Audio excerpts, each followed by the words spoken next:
yang diunggulkan tahun ini. Presiden Jokowi mengumumkan bahwa Danau Toba menjadi prioritas pengembangan destinasi tahun 2016. Bagi masyarakat sekitar, danau vulkanik ini menyimpan beragam mitos yang masih dipercayai hingga kini. Mulai dari ikan mas raksasa yang bersemayam di dasar danau, sampai sosok wanita berwajah rata. Inilah 7 mitos sosok di Danau Toba.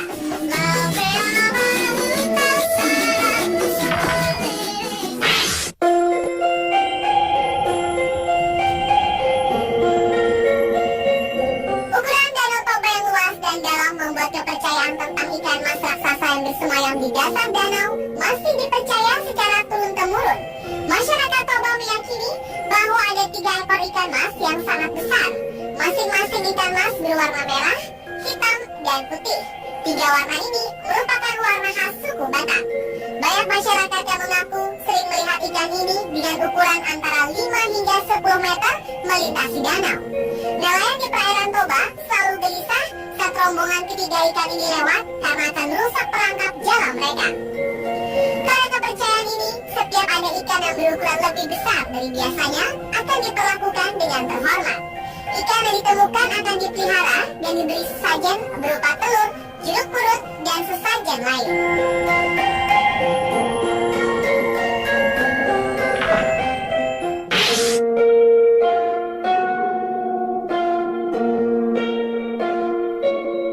Sosok berikutnya adalah seekor naga penjaga Danau Toba. Konon kabarnya, naga ini adalah anak leluhur Toba yang menjaga danau agar tidak kering. Naga ini masih sering muncul hingga sekarang. Beberapa nelayan yang sedang menjala ikan di danau kadang sering bertemu makhluk besar bersisik seperti ular besar berenang di danau. Namun belum ada yang bisa membuktikan keberadaan naga ini. Dengan luas dan dalamnya danau, kepercayaan tentang naga ini tetap dianggap masuk akal. Panjang naga diperkirakan setengah dari keliling Danau Toba. Jadi, dia masih leluasa hidup di danau tersebut.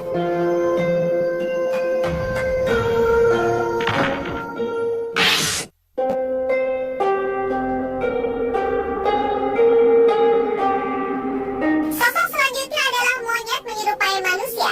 Sosok ini pertama kali tersebar ketika sekelompok mahasiswa menghabiskan malam bersama di tepi Danau Toba. Kelompok pemuda ini mengabadikan gambar mereka dengan berfoto bersama. Salah satu foto menampilkan sesosok makhluk yang agak aneh. Makhluk itu terlihat berada jauh di belakang mereka. Bentuknya seperti monyet, namun mirip manusia yang berwajah tua. Daerah sekeliling Danau Toba memang banyak yang masih belum terjamah oleh manusia. Jika kita berangkat dari Medan, kita akan melewati pegunungan dan hutan yang masih asli dan jarang dikunjungi manusia. Di hutan ini masih banyak monyet yang hidup dengan nyaman.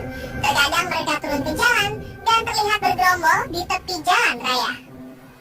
Hal ini mungkin yang memunculkan mitos monyet menyerupai manusia di sekitar Danau Toba.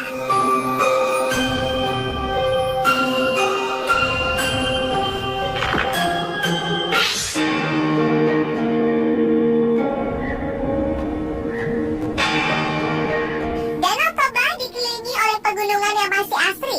Hal ini membuat suhu di Danau Toba akan berubah menjadi dingin ketika malam hari.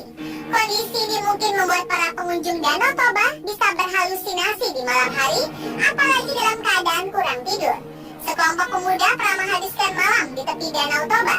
Karena tidak bisa tidur, mereka memutuskan untuk menghabiskan malam dengan bermain di tepi danau tersebut. Salah satu pemuda tiba-tiba melihat sesosok wanita muncul dari permukaan air. Sosok ini semakin mendekat dan betapa terkejutnya pemuda ini bahwa yang dia lihat adalah seorang wanita yang bermuka rata, tanpa mata, hidung, dan mulut. Kemunculan sosok ini membuat sang pemuda ketakutan dan berteriak seperti orang kesurupan. Rekan-rekan yang bersamanya pun berusaha menyadarkan pria ini. Namun tidak satu pun yang melihat sosok perempuan berwajah rata tersebut kecuali pemuda ini. Cerita ini pun tersebar dan menjadi mitos di Danau Toba.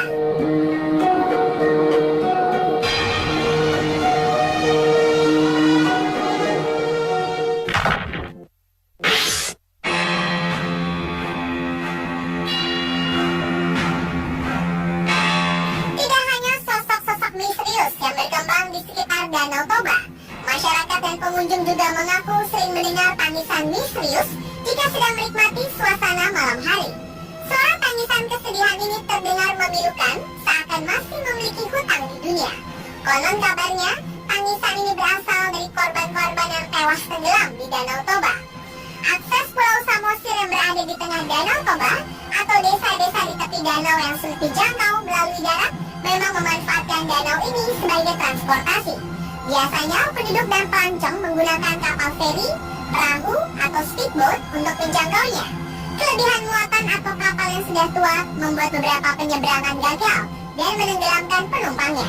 Arwah-arwah korban tewas di danau ini dipercaya masih berada di sekitar Danau Toba dan membuat suara tangisan di malam hari.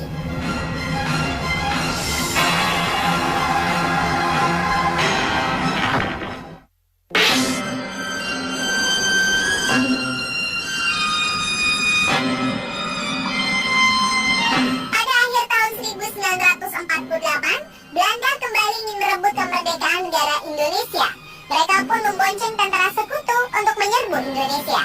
Hal ini membuat para pemimpin bangsa Soekarno, Syahrir, dan Haji Agus Salim dibuang ke Sumatera Utara. Awalnya mereka ditempatkan di Brastagi, kemudian dipindahkan ke Parapat, kota kecil yang letakkan di tepi Danau Toba. Di kota ini, Bung Karno dan kedua rekannya tinggal dari akhir Desember 1948 hingga akhir Januari 1949. Rumah pengasingan Bung Karno di Parapat masih berdiri megah dan dijadikan rumah bersejarah. Tamu-tamu pemerintah Provinsi Sumatera Utara sering menginap di situ selama bertugas di kota Parapat. Beberapa misteri muncul dari rumah ini. Pengunjung yang menginap sering mendengar suara-suara dan langkah kaki dari ruang pertemuan yang dulu dipakai Bung Karno. Tidak hanya suara, beberapa pengunjung mengaku mengalami gangguan oleh makhluk-makhluk tak kasat mata.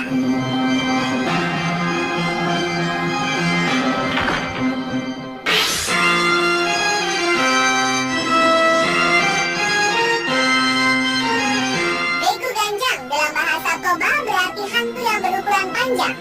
Makhluk mistis ini sudah sejak lama dikenal oleh masyarakat Batak. Menurut penduduk di sekitar Danau Toba, begu ganjang kadang menghantui daerah sekitar. Keberadaannya sering dikaitkan dengan fenomena aneh seperti orang yang tiba-tiba sakit atau meninggal secara misterius. Konon, mereka yang telah melihat menjelaskan bahwa makhluk ini sangat tinggi dan jika dilihat bisa mencekik orang yang melihatnya. Sosok ini suka berdiam di atas pohon-pohon yang tinggi. Pohon-pohon seperti ini banyak tumbuh di hutan-hutan sekitar Danau Toba.